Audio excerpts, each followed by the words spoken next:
நம்ம ஆட்சிக்கு வந்தவொடனே என்னெல்லாம் செய்ய போறோம்ன்றது சிலது சொன்னோம். அதையெல்லாம் தப்பா புரிஞ்சுக்கிட்டு இப்போ சொல்றேன், விளக்கமா சொல்றேன், நான் சலுகைகளுக்கு எதிரானவன் கிடையாது. மக்களுக்கான சலுகைகளை இலவசம்னு சொல்லி அசிங்கப்படுத்துறதுல எனக்கு உடன்பாடு கிடையாது.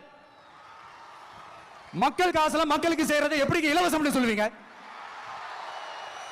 அப்படியே செஞ்சிட்டாலும் ஓசில போறேன்னு சொல்லி அசிங்கப்படுத்துறீங்க. என்ன கேட்கறதுக்கு ஆள் இல்ல நினைச்சீங்களா? மக்களுக்கு ஒண்ணுனா இந்த விஜய் வந்து நிப்பா, இந்த விஜய் வந்து கேள்வி கேட்பா.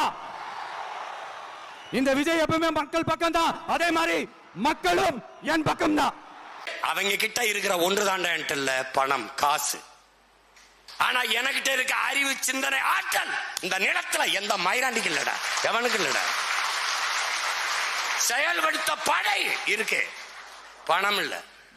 நான் எடுத்து வைக்கிற அரசியலை கொண்டு போய் சேர்க்க ஊடகம் எனக்கு ஒத்துழைக்காது. மரத்தோட பேசுறாரு, மலையோட பேசுறாரு, கடலோட பேசுறாரு, தண்ணியோட பேசுறாரு. பைத்தியக்கார பயல. நிலம் நீர் தீ வலி விசும்பு ஐந்தும் கலந்த மயக்கம் தாண்டா உலகம். இது இல்லைன்னா உலகத்துல எந்த உயிரோட பிச்சை கரப்பல. நீ கூட்டத்தை பாக்குற, அது கூடும் கலை, ஆனால் என் கூட்டம் கூடும் கலையாது. புரியுதா உனக்கு?